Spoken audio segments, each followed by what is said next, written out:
By Chinedu Jidiofo Agwagi. Ken Saro Wiwa could not believe what happened to him. Lesson: do not sabotage your own people's efforts towards their liberation. He never believed Abacha would confirm his death sentence. From Oputa Panel Revelations, on the day of his execution, unable to face his fate with fortitude because he believed that his sentence would be commuted. When they came for him, he kept on asking if Abacha was aware. He resisted being led to the execution point, kept on protesting for time as he expected reprieve would come at the 11th hour. To calm him, he was shown the execution order signed by Abacha, but he frantically denounced it as fake, demanding audience with Abacha immediately. The officer commanding the squad, a junior officer, told him the only report his superiors would listen to would be report of his death and nothing else. Wiwa reverted to telling his killers how close he was to Abacha, the afternoons they spent playing tennis at 2nd Artillery Brigade in Port Harcourt in the 70s, the nice evenings they used to have. That during the Ogoni protests, he had expected Abacha to have called him based on old times and asked him the least Ogoni would have accepted.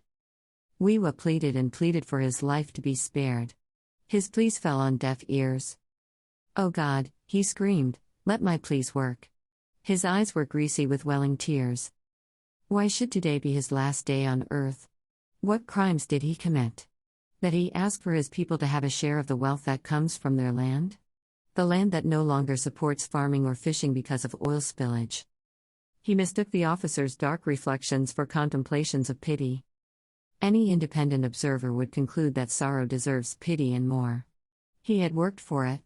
His efforts during the Civil War shortened the duration and saved thousands of Nigerian soldiers' lives.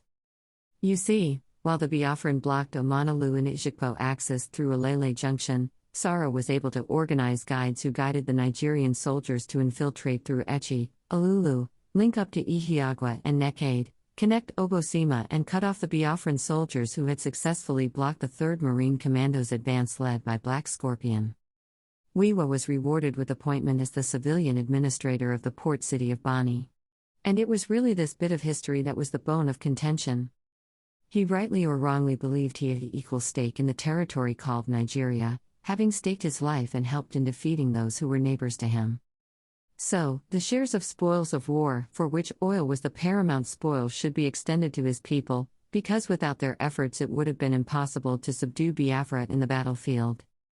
Remember that the 3rd Marine Commandos were eventually routed from Owerri, just before the end of the war, wherein Black Scorpion, among the few to escape, had to escape, dressed as a woman, for which he was court-martialed and dishonorably discharged.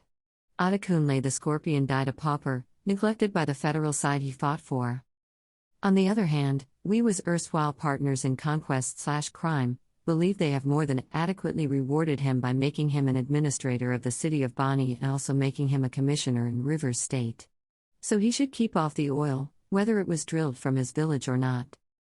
Posterity would judge who was right between him and those Abacha represented. For me as a scholar, I believe his requests or demands were in order. I weigh see deal, they follow share.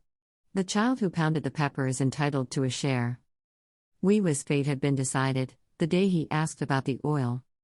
The recipients of the message were people from the oil-producing communities.